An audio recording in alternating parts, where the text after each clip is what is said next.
नाज़रीन, ॾेई लॻ खॾेड़ो में टंडो भागो डिगड़ी रोड जी मरम्मत लाइ रोड एक्शन कमेटी पारां अलामती बुख हड़ताल कई वई है। उन हवाले से वीडियो लिंक ते मौजूद है महबूब अली खोसो। जी महबूब जी बिल्कुल, असी इन वक्त मौजूद आयूं ॾेई लॻ खॾारो शहर में, जिथे रोड एक्शन कमेटी तरफां ही अलामती बुख हड़ताल कई पई वञे ऐं उन हवाले सां जेकी मुसलसल हड़तालूं कंदा पिया अचनि ऐं ही तहरीक जेका इन्हनि हलाई आहे, अचो त इन्हनि सां ॻाल्हायूं। इनजो छा चवणु आहे? तहरीक जेका 2 महीननि खां जेका शुरू थी आहे अमनाबाद खां, ॾेई खां, खॾारे खां, खोड़ी खां, इन जे लाइ असांजी जदोजहद हले पई, पर अॼु ॾींहुं ताईं कंहिं बि चूंडियल नुमाइंदे इन ॻाल्हि जो नोटिस कोन वरितो आहे।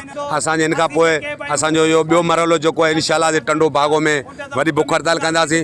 टंडो भागो खां पोइ थी सघे थो असीं बदीन DC चौक ते असीं वॾो एहतजाज करियूं। असांखे रोड खपे, का शइ न खपे, असांखे अटो न खपे, असांखे पैसा ॿारहं न खपनि, असांखे पहिरीं असांखे रोड खपे। असांखे टंडो भागो खॾारो ॾेई, खॾारो ॾेई, खॾारो ॾेई, असांखे रोड खपे डिगड़ी, असांखे रोड खपे, ॿी छा शइ न खपे, असांखे रोड ठाहे ॾियो महिरबानी सां। ॾेई खां टंडो भागो डिगड़ी जेको 60 किलोमीटर जो रोड आहे, इनमें हज़ारे ॻोठ आहिनि, लखे माण्हू रहनि था। हितां जा माण्हू फ़क़ति हिकिड़ी इल्तिजा कनि था, फ़क़ति हिकिड़ो ई दर्द आहे, फ़क़ति हिकिड़ो ई सवाल आहे माण्हुनि जो त असांखे ॾेई टंडो भागो डिगड़ी ऐं खॾारो रोड जेको आहे उहो 60 किलोमीटर जो रोड आहे, गुज़िरियल 30 सालनि खां कोन पियो ठहे। हीअ माण्हू खॾारे में बुख हड़ताल ते फ़क़ति वेठा ई न करे आहिनि त असांजो सिंध गवर्नमेंट खां जेके लाॻापियल इदारा आहिनि रोड्स खाते जा, उन्हनि खां हिकिड़ी घुर आहे त ख़ुदा हिननि माण्हुनि ते रहम करियो, हीअ 60 किलोमीटर जेको रोड आहे उहो ठहिराए ॾियो। तव्हां हिन जूं ॻाल्हियूं ॿुधियूं। हिन जो चवणु आहे अलामती बुख हड़ताल कई आहे।